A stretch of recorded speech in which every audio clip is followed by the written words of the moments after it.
Hello everybody, JGC Anime here. Today we're here to review Classroom of the Elite. So without further ado, let's just hop right into it.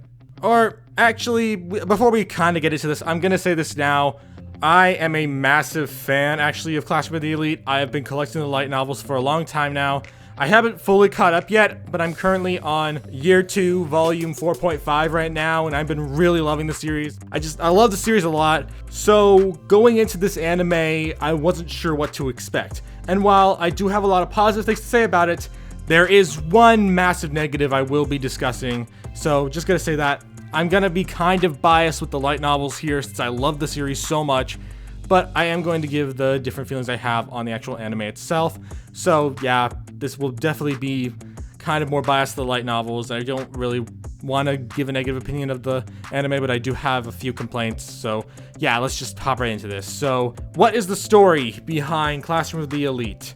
Basically, the story starts where we follow our main character, Ayana Koji Kiyotaka, as he's enrolling in the school for the elite. Right now, he is residing inside of Class D, and everything seems kind of fine at the school. They're not sure why they were suddenly given some money, because they were all given like 100,000 points, which acted as like money, and nobody understands. They're just kind of living their lives before it's revealed that points are actually decided by how you act in class. And since his class was constantly acting up throughout their time at the school so far, they were ended on 0 points, and now they have no points, and they have to try to work hard to try to get those points back so they can actually have money to spend at the school. Thus, they have to think like elites and try to figure out all these special tests that the school throws at them. And that's not an amazing description of the story, but that's the best I can describe it, so we're just gonna roll with it. So, in terms of spoiler-free thoughts, this anime was fine.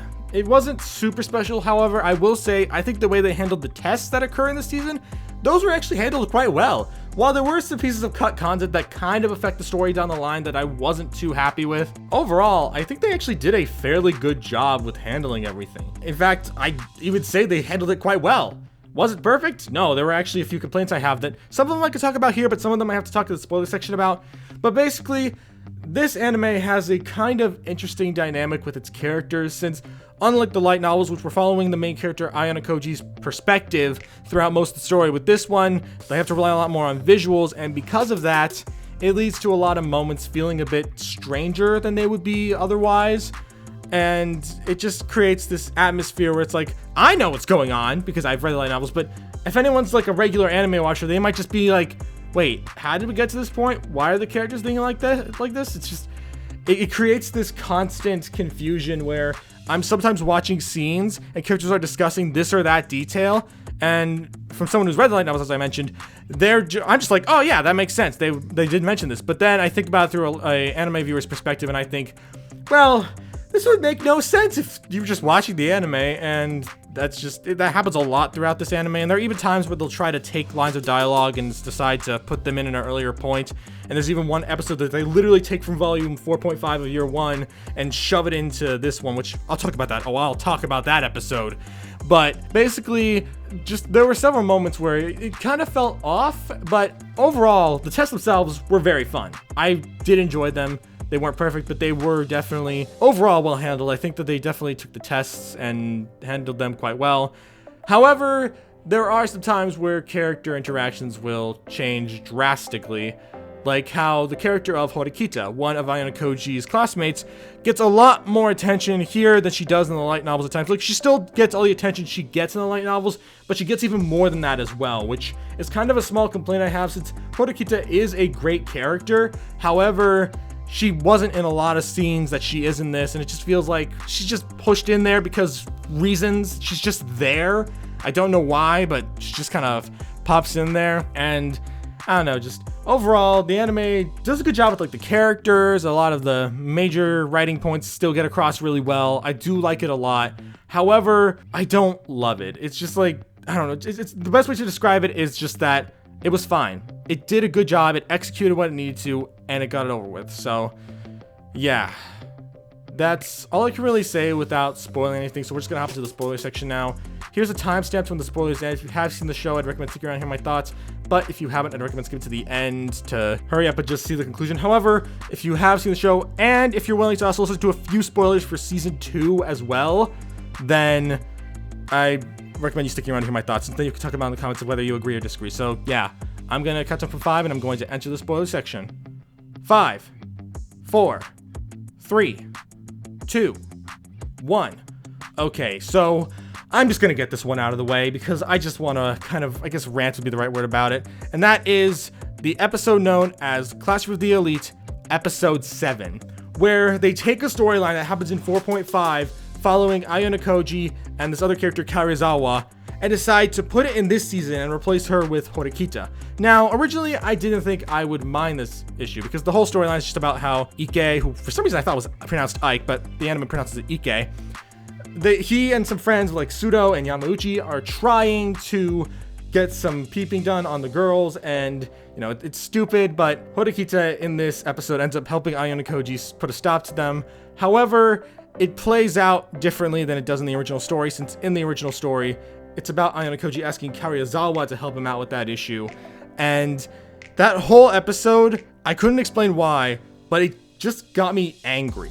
Like, maybe it's just because of my light novel brain talking, but the fact that they took this episode and decided to do all of this other stuff just really got on my nerves, especially since it means that, I don't know if it's included in season 2, it probably isn't, but I haven't watched season 2 yet, so we'll have to see. But basically in the light novels, that moment in the light novels was a very defining moment, like a main character focused moment between Karuizawa and Ayano Koji. It was a big development towards their connection, and it just really did a great job at solidifying that, yep, they know each other now, they're able to fully acknowledge one another, and Ayano Koji knows that he can ask Karuizawa for her assistance in things. And it's a very much important moment for these two.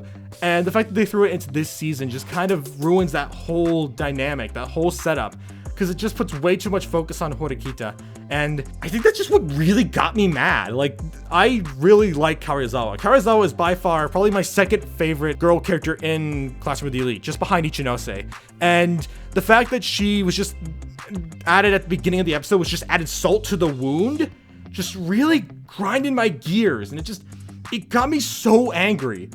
Just the fact that this whole storyline that's so vital to her character just gets sidelined for Horikita just really got on my nerves. It was even sadder is there are actual storylines in the later volumes that Horikita could be the focus on. Like, for example, this is kind of a spoiler, but not really for the light novels, but basically there's this one storyline where Horikita gets her hand stuck in a cup or a bottle of sorts. And it's a funny storyline. It's actually a really funny storyline. They could have made like half an episode about that and just thrown that as the storyline, but no, they just took this so vital storyline to Karuizawa's character and just gave it to Horikita. And that just got on my nerves. This whole episode just got on my nerves just so much. I was watching and constantly pausing because I was just getting so mad. I didn't even expect to get this mad. I thought I was just gonna watch it and move on, but for some reason, I couldn't help but get so flippin' angry. And it's just...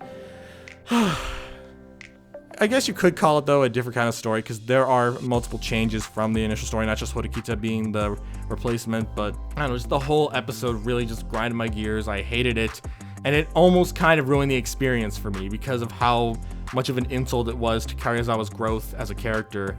And I just felt like it was just a dumb episode to throw in there. I get it was meant to be like a filler episode before the next test, but it literally takes place after the events of the test. That storyline takes place after the test has already begun, or like it's already happened, it's already over, and Karuizawa's already hanging out with Ayano Koji. That's already happened. That storyline's already done and over with. Karuizawa now interacts with Ayano Koji, and that's that. These two characters are officially interacting with each other. But instead, we have to sit down and watch Horikita act out the role instead, and it's just, the whole episode... I just kept venting about it to myself while I was watching because it just got me so mad, and I didn't expect it to get me so mad, as I mentioned before.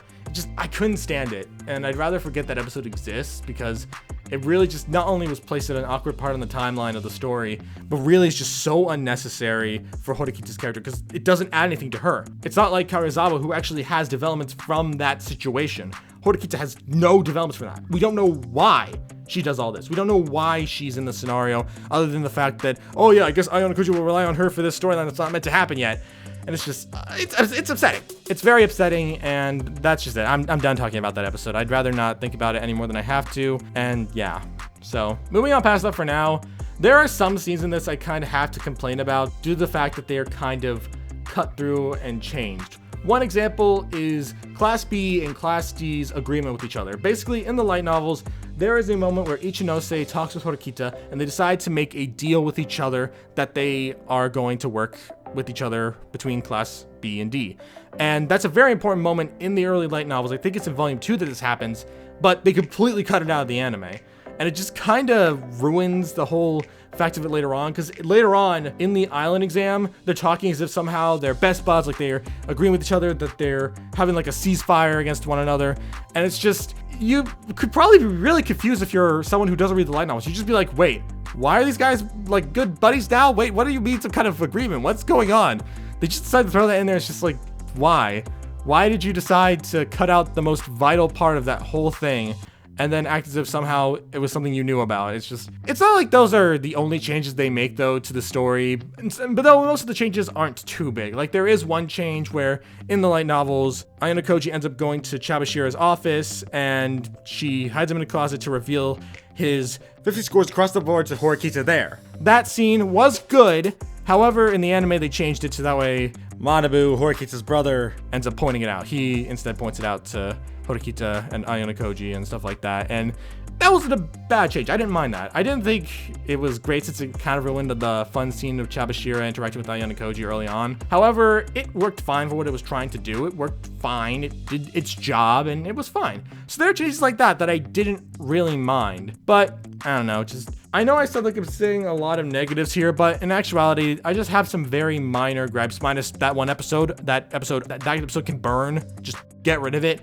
But other than that episode, I actually did enjoy this season. The exams themselves overall were handled quite well. Did they skip a few things that are kind of awkward to skip? Yes, but I wouldn't say that it's bad. I just think that sometimes they would add things in too early. Like for some reason, they decided to include the White Room way too early when it's not even really brought up until I believe it's volume 5. So I don't know why they decided to bring it up, but that's just something weird. Like also how Chabashira confronts Ayano Koji, I believe, at the start of the island exam storyline. And for some reason that's brought up, even though we don't bring up the whole thing with the expulsion and the person who's asking to get him expelled until way later. We don't in fact reach that till the end of the volume, I'm pretty sure, though I haven't read volume 3 in a little while, so I don't know all the details. But basically, there's just moments where they'll cut things out and switch things around that aren't amazing, but they're still enjoyable. So basically, what I'm trying to say is, this season is very flawed, but it's not the worst thing ever. It's not terrible. It's just very flawed. And I definitely feel like if they can kind of get things back together in season 2, which has one of the biggest moments in the first year, I'll have to see how things turn out. But overall, I didn't hate this season. It's not amazing. It's not terrible. It's just kind of fine. It got the things done it needed to. And the exams themselves were fun. I enjoyed the exams. They were fun on their own. But yeah, moving past that, I guess there's one more thing I want to quickly talk about, and that is actually the art style for this series. Now, as someone has mentioned, has read, I'm not going to keep bringing it up, but basically, from reading the light novels, I always imagined a kind of more grittier art style that really just kind of emphasizes just how much more serious this story is. But for some reason, the animation style they go with is extremely colorful and bright, where the only time they really go for a much more darker tone is whenever the serious moments go down. And they're fine, I guess, but I definitely feel like this art style just is really off-putting for Classroom of the Elite. It just doesn't feel right. It doesn't feel correct, but that's probably just me. So yeah, that's all I have to say about this anime. So we're at the conclusion of this video, and what are my final thoughts? Overall, not bad. It is a bit flawed, but it's not terrible, and it's overall solid. I enjoyed it. It wasn't great. There were definitely some changes that I wish they didn't do, and there were some times where the episodes really got on my nerves, but other than that, it wasn't bad. It wasn't the worst thing ever, and I'm curious to see what season 2 has in store. So yeah, in the end, I give Classroom of the Elite season 1 a 7 out of 10. Not the worst thing ever. Definitely needs some improvements in terms of how to handle its pacing and everything, but not the worst thing ever. And I do think the way they handled the tests and other things were good, and I enjoyed it. I didn't love it, but I enjoyed it. So yeah, that's all I have to say, and thank you all for watching. If you're new to the JGC Anime channel, don't forget to subscribe. I also do anime fans to the channel, and I will see you all around. Peace!